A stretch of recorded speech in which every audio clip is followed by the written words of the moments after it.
Hello and welcome back to Bookish Theories. In today's video, we'd like to talk about ENHYPEN Foreshadow, focusing on a little breakdown of both the lyrics and the music video to see what foreshadow is actually foreshadowing. Now, even if in Manifesto we kind of got rid of the hyphen, the intro and the outro, I think it's fair to say that Foreshadow does act as the outro of the album, just like Walk the Line was basically the intro in its own right. Because of that, like Outro Cross the Line, Outro the Wormhole and Outro Day 2, Foreshadow clues us in on the theme of the next era, and by the looks of it, something very interesting might actually take place. Today we'll take a look at what the song can tell us about the next concept, and how ENHYPEN's journey will continue after declaring their manifesto, but in case you're not caught up with Dark Moon, please know that there might be some spoilers about the story as well. Now, Foreshadow is a song that quite literally foreshadows what will happen to ENHYPEN after taking a stand in Manifesto Day 1. As they announced in Walk the Line, this album was all about declaring their intention to break away from the line that they were forced to walk and start drawing their own line towards their own idea of a future perfect. This future perfect is an ideal future where ENHYPEN are free to connect with you in their own way, and by the end of the album, Foreshadow reinforces this goal by reminding us that this splendid future is their one true ending. No matter what happens in the meantime, their final objective is to connect, but even if in Manifesto Day 1 they declared their intention to take control of their own path, achieving this goal is a lot more difficult than what it seems. This is because, according to Foreshadow, their first day of declaration will actually be followed by a more ominous event. After overcoming the days of being chased and knocked down, also mentioned in Walk the Line, their day of declaration, that is, their Manifesto Day 1, will actually be followed by a shadow falling on them no matter the position of the sun. This shadow is described as a deep well that foreshadows of things to come, and this is actually a very clever pun here, because the word foreshadow literally means the shadow in front.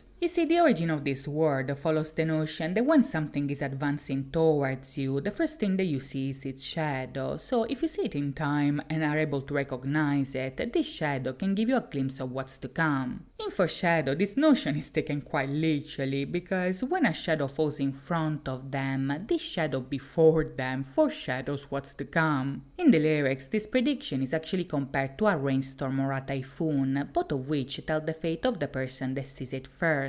This comparison is a further clue that their next comeback might take a darker turn, because both the rainstorm and the typhoon are events that tend to be associated to turbulence, distress, as well as a period of negativity. Despite of that, however, the video portrays the members diving into this shadow, because they know that only by overcoming this darkness they can actually reach another world. Even knowing that this process might be painful, cold and lonely, they aren't afraid anymore, because they know that on the other side there's a splendid future that is waiting for them. In that regard, them going through this shadow in order to see the light can actually be compared to them going through a wormhole that connects this world to another. If you look closely, when they dive in, ENHYPEN are literally crossing a line to start their journey in the shadow, and this is a very interesting imagery that connects Foreshadow to both Outro Cross the Line and Outro the Wormhole. You see, as we see in a second, even if this song foreshadows what's to come, the previous outros paradoxically foreshadowed the foreshadowing. Back in Outro Cross the Line, for instance, the boys danced their way across a new world while the evening shadows fell. As they fell into the darkness that would lead them into the carnival, this new and strange reality was introduced with them, hoping that tomorrow would begin like a dream. In Foreshadow, something very similar takes place, in the sense that they cross yet another line. They do so as a shadow falls on them, and they get a glimpse of tomorrow before this tomorrow actually takes place. The only difference here is the destination, because if in the past the carnival was kind of a metaphor for them entering the bizarre new world of the music industry, now the world that they want to reach is none other than their own. This is a reality that might be just as strange and colorful as the carnival, but in comparison to that, this is a color that they decided, because now they are the ones drawing their own path. This is an idea that is also reinforced in the animation, because if in Cross the Line the boy was engulfed by the shadow, this time around their colorful self comes through in order to save him. Now this is very important, because by the looks of it, their journey towards their world will also involve ENHYPEN meeting their own shadow, and this might actually make a lot of sense, because it's the same thing that they told us back in Outro the Wormhole. You see, back then ENHYPEN were still in the dream phase of their journey, in the sense that they had just crossed the line, they were still dazed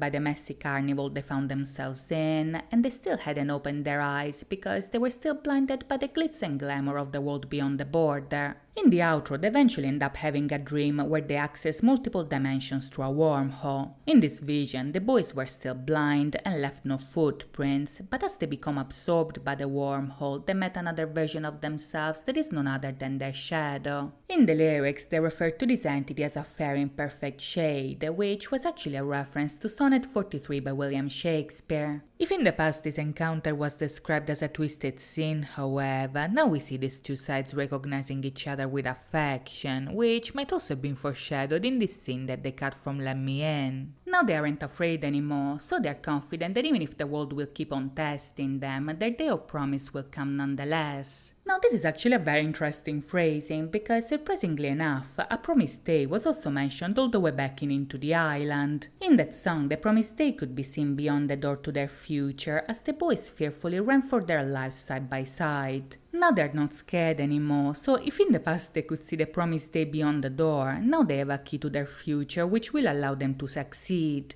As we see in the animation, the key is the result of them finding their own strength, but the sword itself, which incidentally also appeared in Walk the Line, might also be a reference to Dark Moon the Blood Altar. You see, in the Wattpad it has been confirmed that in the distant past that the vampires forgot, the 7 brothers were actually knights serving a princess. This princess is none other than Sua, and as we saw back in Drunken Days, the 7 vampire lords swore to protect her with their powers. Now, even if we're starting to get more and more information about their past, so far the main source of clues still comes from their dreams, because to be fair, both Sue and the 7 boys still know very little about their origins. If foreshadow is foreshadowing right, however, soon enough the boys might come into contact with their shadow, meaning that they might metaphorically reunite with a side of them that is still in the darkness. This could imply that in Dark Moon, the vampires might reconnect with their past selves and finally remember who they are, where they come from, and why they're vampires to begin with. Maybe the wormhole is connecting past and present, allowing them to remember, but since multiple dimensions are also involved, ENHYPEN might come into contact with another version of themselves just as well. After all, we already saw that the webtoon and the Wattpad are telling us 2 different stories, so it's possible that these 2 stories might come together sometime in the future. The way I see it, it would make a lot more sense for past and present to reunite, because that would fit the direction the storyline is taking, but also all the references to their past eras and even to Island. In Foreshadow, they're literally foreshadowing their future through their past, so following this concept, the key that unlocks the door to the future will be found when they reconnect with the shadow of their past. To know how this will unfold, we'll have to wait and see, but in the meantime, I hope you guys enjoyed this video, and if you did, please think about liking and subscribing. As always, thank you so much for watching, guys. I'll see you next time.